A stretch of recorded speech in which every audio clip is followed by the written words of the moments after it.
গতকালকের জাতীয় সংসদ নির্বাচনে অত্যন্ত দুর্ভাগ্যজনক হলো সত্য, ঢাকা 11 আসনের ভোটার ভাই ও বোনেরা স্বতঃস্ফূর্তভাবে আমাদের ধানের শীষে ভোট দিলেও পরিকল্পিতভাবে ষড়যন্ত্রমূলকভাবে আমাদেরকে পরাজিত দেখানো হয়েছে। আমাদের 162টা কেন্দ্রের সবগুলি কেন্দ্রে আমাদের পুলিশ যারা এজেন্ট ছিল তাদেরকে স্বাক্ষর করিয়ে নেওয়া হয়েছে। রেজাল্ট গণনার পর অনেক ভোট বাতিল করা হয়েছে, প্রায় 3000-এর ঊর্ধ্বে বাতিল ভোট, এবং সবগুলি আমাদের ধানের শীষের। এবং তারপরও যখন গণনায় দেখা গেল আমরা 3400-র মতো ভোট বেশি, তখন হঠাৎ করে রেজাল্ট দিচ্ছে না 5-6টা কেন্দ্রে। রহমতুল্লাহ বেড়াইত কলেজে, আইডিয়াল স্কুল অ্যান্ড কলেজ, আরেকটা মহিলা কেন্দ্র ওখানে, তারপর কলেজের স্কুল খেলগা এবং রামপুর আকরামুন্নেসা। আমরা 11:30টার দিকে অনেক চেষ্টা করে তবদিল করে রেজাল্ট নিলাম। দেখা গেল বেড়াইতে আমরা সবগুলি কেন্দ্রে বিজয় লাভ করার পরও 11:30টায় একেএম রহমতুল্লাহতে 1200 ভোট বেশি দেখানো হলো। বাংলাদেশের নাম্বার 1 স্টিল বিএসআরএম।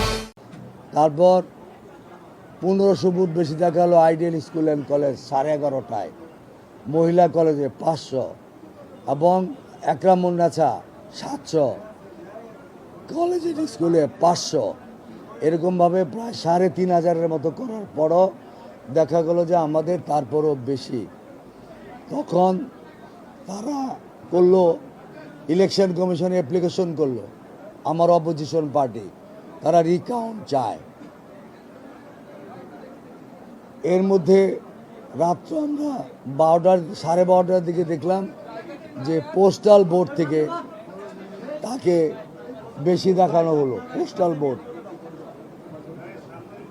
পোস্টাল ভোটে 1100 বা 1300 মতো বেশি দেখিয়ে তাকে বিজয়ী ঘোষণা করা হলো।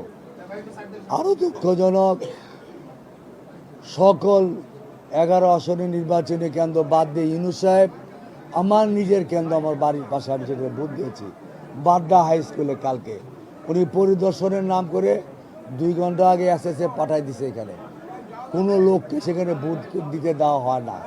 প্রায় 2-2.5 ঘন্টা বাড্ডা হাই স্কুলে আমার ভোটাররা ভোট দিতে পারে নাই। এই যে আমাদের এভিডেন্স আছে যে এই কেন্দ্রগুলিতে আমাদের বাতিল এবং আমাদের যে হঠাৎ করে যে কয়টা 5-6টা কেন্দ্র টার্গেট করে বেশি করে রেজাল্ট হয়ে যাওয়া, তো কি গাইবি ভোট এখানে আসলো। পুলিশ এজেন্ট দিতে পারে না, যে ক্যান্ডিডেট পুলিশ এজেন্ট দিতে পারে না সব জায়গায়। আমরা একটা বুথে 5টা বুথে 5 জন এজেন্ট দিয়েছে, ওরা 1 জন দিয়েছে। সেই জায়গায় এত ভোট কোত্থেকে আসে?